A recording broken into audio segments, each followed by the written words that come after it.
Viral ছাগল যারা দেখার জন্য মানুষ সাদেক এগ্রোতে আসে, দেখেন এই সেই ছাগল।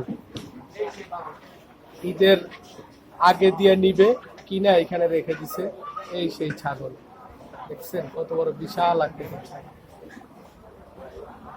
সাদেক এগ্রোর বিশাল বিশেষ আকর্ষণ।